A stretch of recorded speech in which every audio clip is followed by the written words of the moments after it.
Zagrebačke ulice prepune su skulptura, ploča i drugih detalja koji nas podsjećaju na herojske i tragične događaje iz njegove bliže i dalje prošlosti.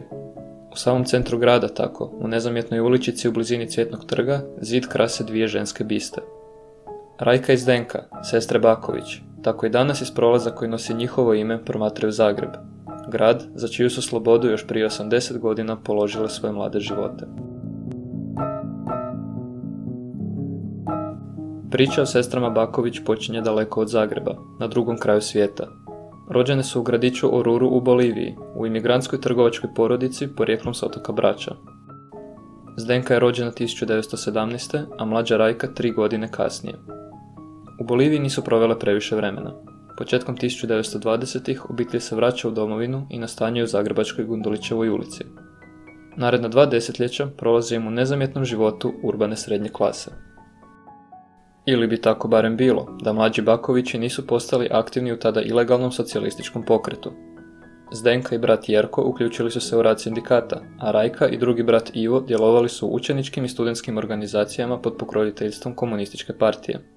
A Rajka se posebno istaknula svojim aktivizmom. Savezu komunističke omladine priključila se preko marksističkog kružoka u gimnaziji, u kojem je sudjelovala i Milka Kufrin, još jedna buduća narodna heroina.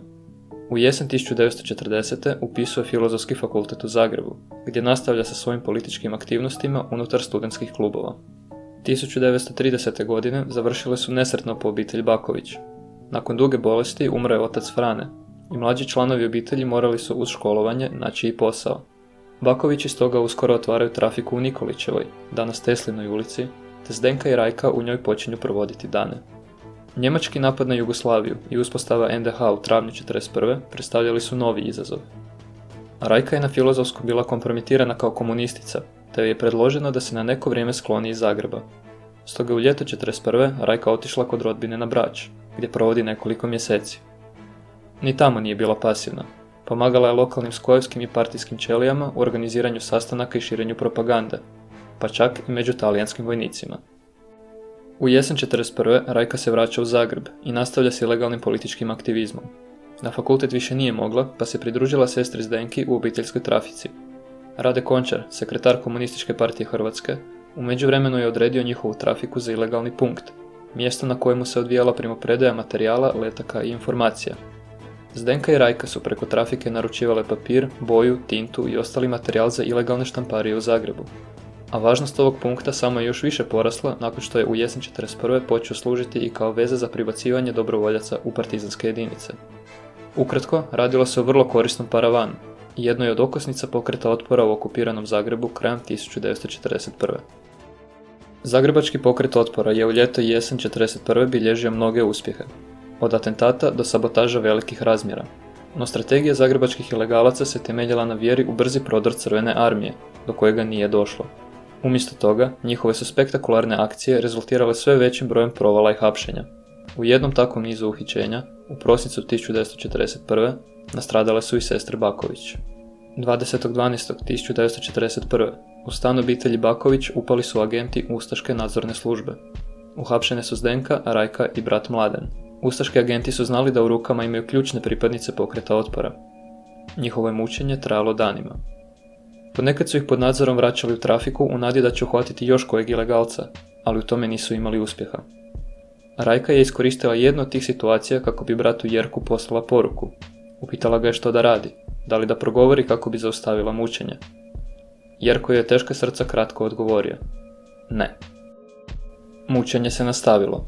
24.12. Rajka je zbog ozljeda prebačena u bolnicu u Vinogradskoj ulici. Idućeg je dana, na Božić, Zdenka je iskoristila nepažnju stražara i skočila u smrt, s 4. kata ustaškog zatvora u Zvonimirovoj ulici. 29.12. od posljedica mučenja preminula je i Rajka. Iz obdukcijskih nalaza sestara Baković jasno je vidljivo kroz kakvu su torturu prošle, ali nisu odale nikoga. Njihova je šutnja spasila desetke ilegalaca, a možda i zagrebački pokret otpora u cjelini. Zdenka i Rajka Baković bile su tek dvije među tisućama zagrebačkih žrtava ustaškog režima, no njihovo hrabro držanje osiguralo im je poštovanje poslijeratnog društva. A Rajka je 1953. godine proglašena narodnim herojem Jugoslavije, a po njoj i sestri Zdenki tada je prozvan i mali prolaz između Tesline i Varšavske ulice, prolaz Sestara Baković. Iako je 90-ih preimenovan u Miškecov prolaz, po živopisnom prosjeku iz tog dijela grada, 2009. godine vraćeno mu je staro ime. Sestre Baković dobile su i biste u Nišu, na jugu Srbije, ali i ulicu u svom rodnom gradu, bolivijskom Oruru. Ali to nije sve što je preostalo od njihovog nasljeđa. Zdenkin i Rajkin brat Jerko, također ilegalac, zbog komunističke aktivnosti proveo godinu dana zatočen u Jasenovcu. Nakon rata je živio u Zagrebu do svoje smrti 2010. godine. Njegova je udovica, Desa Baković, u spomen na Jerka i njegove sestre osnovala fond za učenike, koji je do danas sufinancirao školovanje više od 30 djece iz siromašnih i diskriminiranih obitelji diljem Hrvatske. Na taj se način jedna hrabra generacija i desetljećima nakon smrti nastavlja boriti za bolje sutra.